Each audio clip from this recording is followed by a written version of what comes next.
we talked about how much Tokyo built and how much Japan built in general in order to keep their housing relatively affordable, at least post real estate crash.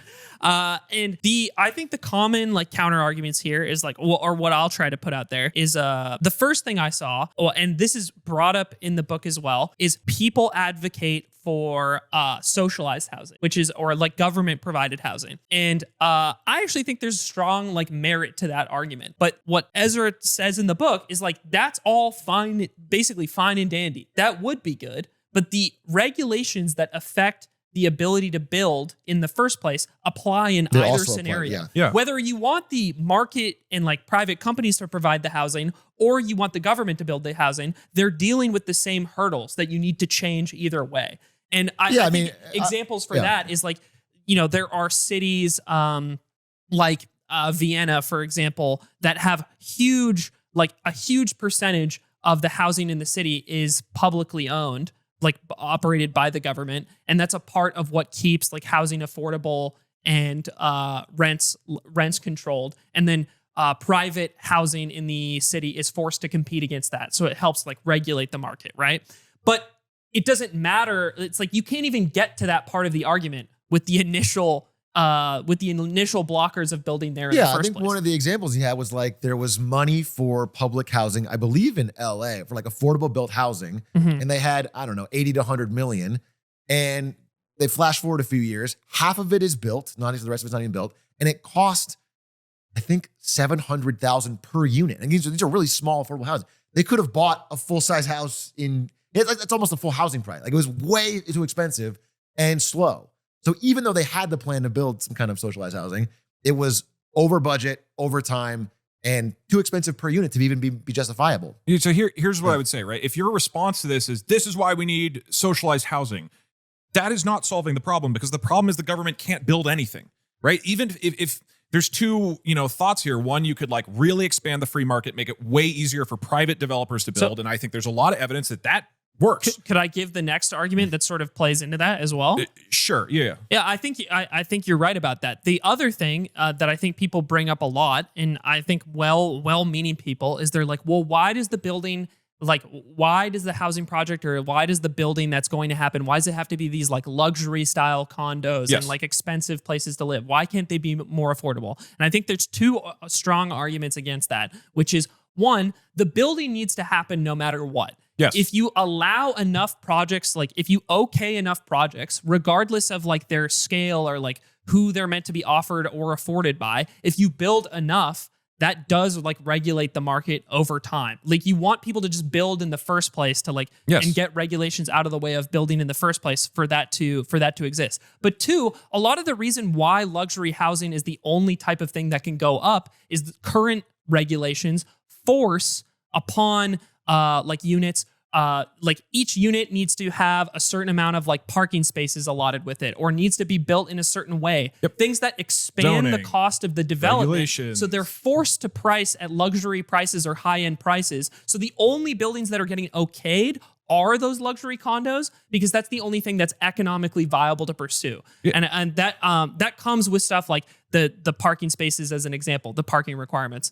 With the guy in San Francisco, it's okay if you have to spend $4 to $5 million, which by the way could build a building. If you need to spend that much just to get the approval to build a thing, the only people who can afford to go through all that process and still build something at the end are big luxury apartments. So the very people, the very progressives who are stopping all this and saying, no, you can't do this, it's not affordable enough, are by putting all these processes in place are preventing anything from being built, and everybody suffers.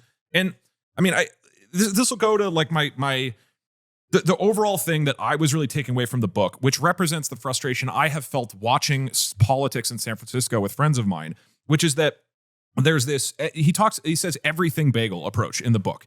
So the idea with like, you're trying to make everybody happy and get everybody on board. So if you build in most democratic states, it's not just the landowner that you're needing to purchase the land from and the immediate landowners nearby. It's also every possible preference of the neighbors and the community, the character of the neighborhood and the homeowners associations and how it looks and every possible environmental angle. And we have all these lawsuits like SICA, where you don't even have to really be related. You can just throw up lawsuits towards basically any single project. This is used to extort people into building with certain contractors, by the way, because they will be like, hey, we have environmental concerns about your hospital you're building in Sacramento.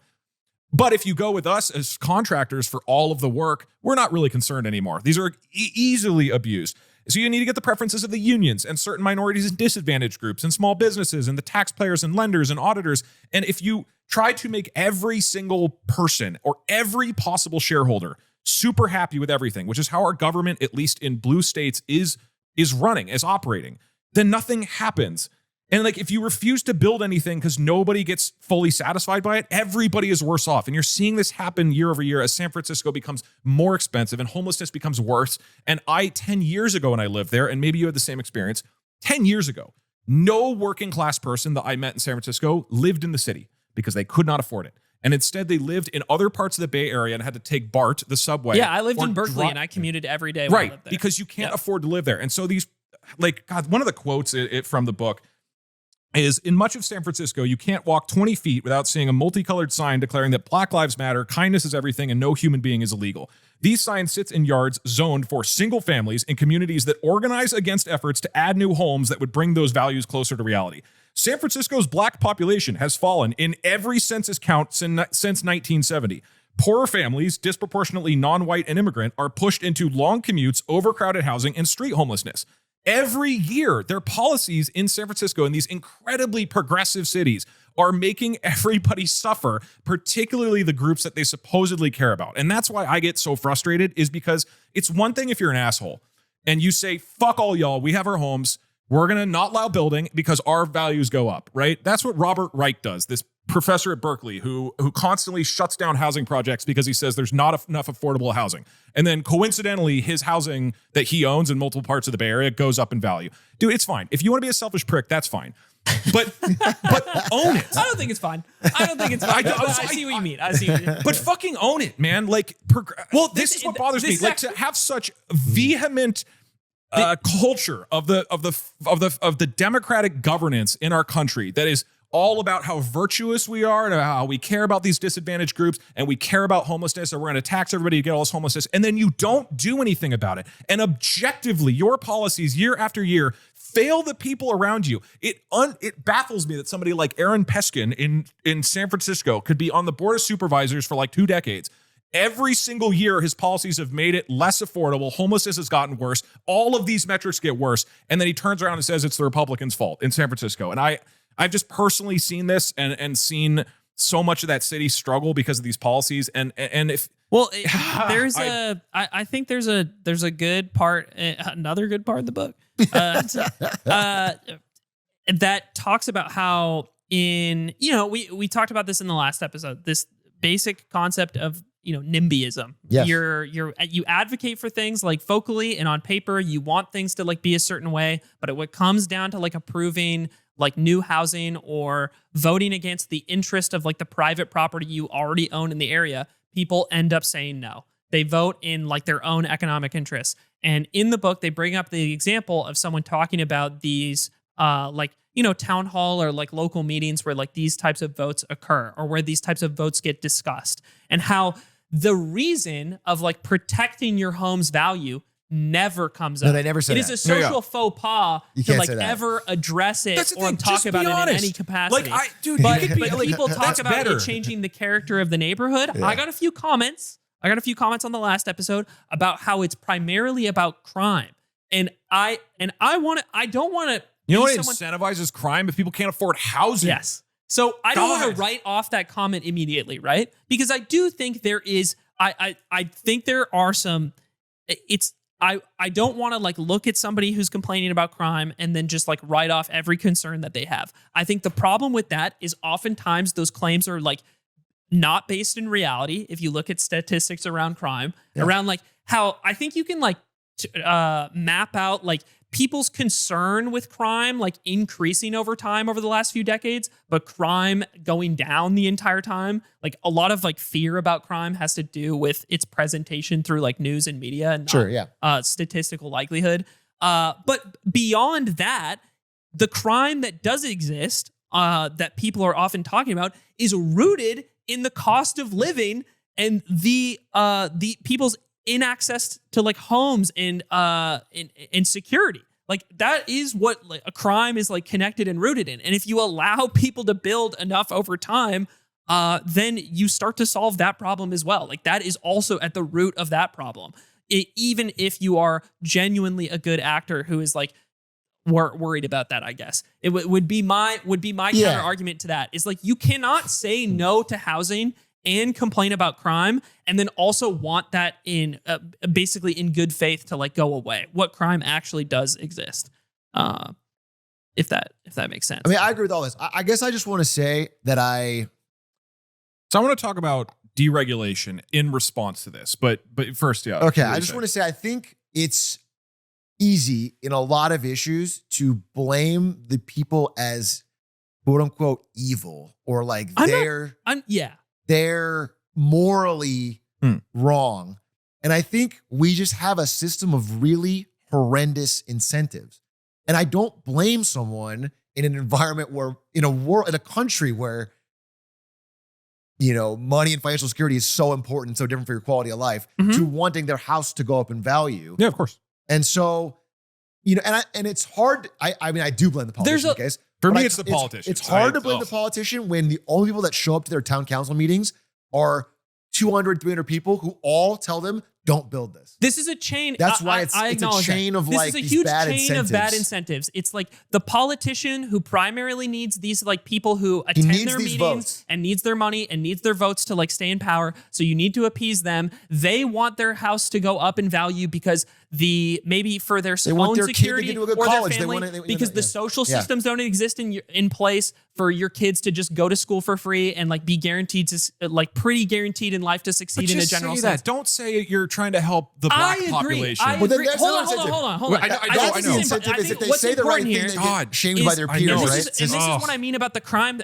This is what I mean what I was saying about the crime thing is I don't want to be immediately dismissive, even though I know if you actually dig into that, it's like not really true or like you're kind of acting against your own interests over time. Is like, I don't think you want people to say that, and I understand that feeling. The difficulty here is most people don't think about it in that way. They aren't thinking about that chain of incentives or like the nuance of the issues because they're just looking at the short-term incentive right in front of them and then acting primarily based on that. Of course. And that's what makes this topic like so frustrating to tackle. And admittedly, as a guy who like, I recognize I'm not fleeing to like a perfect place or something. But when I think about the problems in America that bother me the most and how they're going to affect me later on in life, if I lose my job or if I get sick or if I have a family, I don't know what it takes in this country to make changes around this stuff. And this is actually my main core critique of the whole book is that I do believe that they are stating a better vision of the future, a better vision for the Democratic Party, a better way to step forward in general. But the disconnect is like, what can we do at like a base level to like jump and start making these changes? I don't know how to get there. I will say, and people who are like really left are going to start saying like revolution and organize, and people on the right are going to say like vote Republican and vote Trump and like take steps in that direction. And the details of like how to progress in like a good direction are very vague to me and uncomfortable, and I don't have the answers. That's where I get to when I think about these topics is when you talk about this giant chain of incentives that is, how do you tackle an issue like that? I think this is going to sound crazy.